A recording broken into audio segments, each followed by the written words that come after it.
Le decía que fue una conferencia de prensa muy interesante. Se nos fue por ahí el audio, desafortunadamente. Le decía, fue una conferencia muy, muy fuerte. Una conferencia en la que participó pues un miembro del Parlamento británico. Imagínese usted, ¿eh?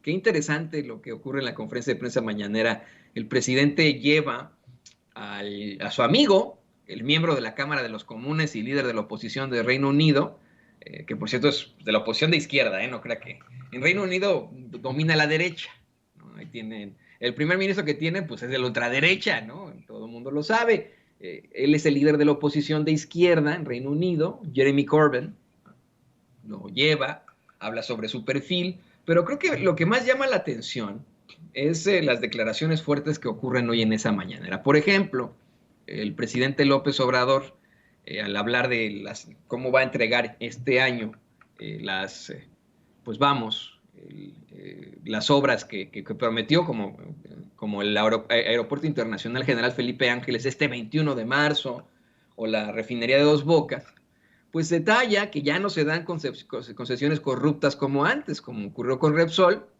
que dijo era la favorita de Felipe Calderón y ganó miles de millones de pesos con él, o bien OHL con Peña. Aseguró que pues ojalá y que terminen reconociendo que fue lo mejor, esos que criticaron la cancelación del aeropuerto de Texcoco. Yo lo dudo, ¿eh? Yo lo dudo, pero bueno, ahí lo tiene. Y luego el presidente explicó por qué hacen las mañaneras, ¿no?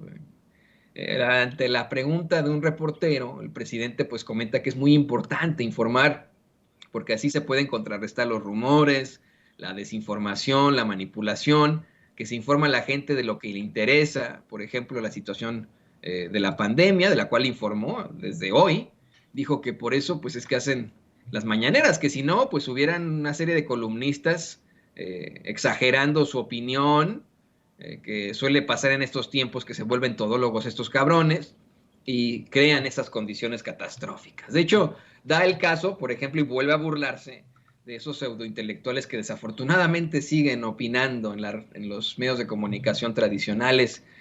Cuestionó que cómo es posible que una doctora en ciencias políticas, la señora Dresser, Denise Dresser, diga que un acuerdo era un golpe de Estado. El acuerdo que hace el presidente fue un golpe de Estado, siendo ella pues una de las favoritas del periodo neoliberal. Dice que también cuestionó más bien cuestiona también que Sergio Aguayo haya dicho que lo del CID era equivalente al 68, exhibió al pendejazo de Belauzarán en la conferencia de prensa mañanera, así como a Javier Sicilia, por decir que era Hitler. Comentó que todos ellos eran opinadores famosos en el periodo neoliberal, pero pues hoy ya la gente los ve muy, muy hacia abajo. Dice que de hecho en el caso de López Dóriga, el señor López Dóriga así lo pone, pues él fue el primero que dio a conocer la fake del primer fallecimiento por la pandemia en México y que al final, pues esa persona a la que mencionó no había muerto. También comentó que fue Ricardo Rafael el que se inventó eso de los tanques entrando al CIDE. Pero le digo, al hablar de López Dóriga, insistió con que pues también inventó que se habían subido un simulador, que no era un tren y que sí era un tren. Ya no lo mencionó, pero acuérdese que también la semana pasada López Dóriga se encabronó, hizo un comentario muy pendejo por la vajilla que utilizó el presidente López Obrador en su desayuno con Carlos Slim, ¿no? Ahí en Palacio Nacional, y el salón en el que lo realizaron y no sé qué, ¿no?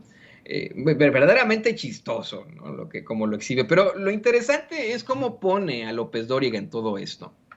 Eh, Comentó que pues su problema es porque ahora tienen que pagar impuestos que no pagaban, que ya no reciben dinero de la publicidad oficial como lo recibían antes, que eso los tiene muy, muy molestos. En efecto, esa tendría que ser la situación con alguien como López Dóriga, ¿no?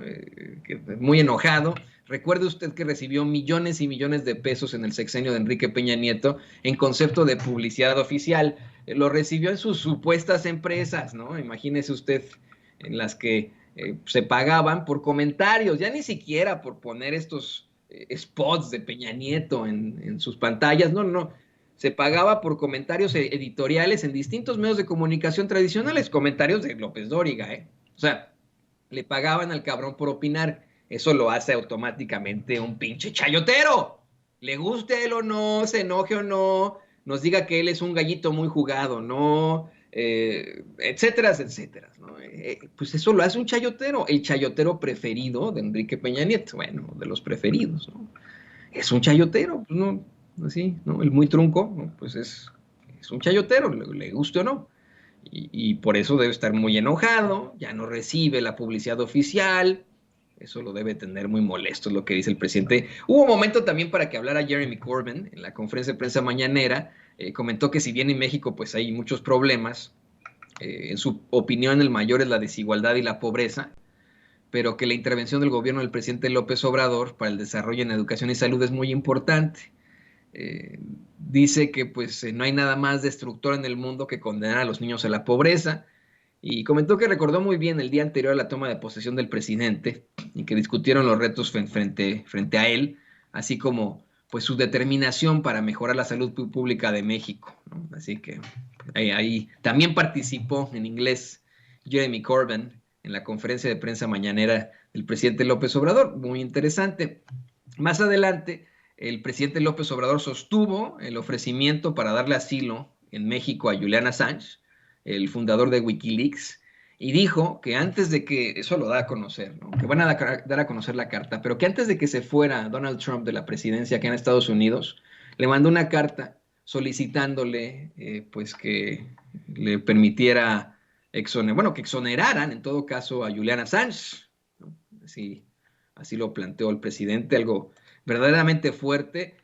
Se sostiene en su ofrecimiento del gobierno de México darle asilo a Julian Assange, algo que pues bueno, no tiene precedentes y que por supuesto causa controversia entre los más conservadores de los conservadores, ya sabe cómo son estos señores, ¿no? Y al final el presidente López Obrador, al hablar de estos seguros privados que aparte se daban en las dependencias de organismos que ahora están siendo analizados, habla del funcionario público que se operó la nariz y que hasta el esposo había dicho, a ver, déjenle la naricita como la del presidente Peña Nieto, no imagínense. También pidió que le pregunten a Felipe Calderón cuánto se llevó del ahorro de Banobra cuando salió. Así lo planteó el presidente López Obrador. Y mire, teníamos tantas notas listas, yo creo que se las vamos a tener que compartir unos minutos más ya en el programa en forma de Vicente Serrano, porque teníamos tanto, queríamos hablarle de la aprobación del presidente López Obrador, que suba al 66% según El Economista, como Marco Cortés asegura que el PAN seguirá buscando coincidir con el presidente López Obrador, cómo reportan aún más exigencias de priistas para que se largue Alito Moreno, el don Injurias, Ricardo Monreal, ahora salió con que los conflictos en Morena ponen en riesgo la 4T, mientras pues según el Universal están atoradas casi 4,000 iniciativas, imagínense, ¿no? Mejor que se ponga a trabajar Monreal, pero de eso lo íbamos a platicar. Se nos fue el tiempo. También ahí están, por cierto, las vacaciones confirmadas del Cuau, de Cuauhtémoc Blanco, en Brasil, miren nada más que chingón, ¿no? Pero que ya investigan este organismo de corrupción a Cuauhtémoc Blanco. Todo eso lo platicaremos más adelante. Tenemos un programa de agasajo, grandes invitados hoy en Sin Censura, en unos minutos más con mi compañero y amigo Vicente Serrano. Permítenos terminar de cortar los momentos más importantes de la mañanera, revisar qué videos hay por ahí. Denos solamente unos minutitos y regresamos con usted. Regresamos en caliente. Regresamos en caliente. No sea mal pensado. En breve estaremos de regreso en Sin Censura.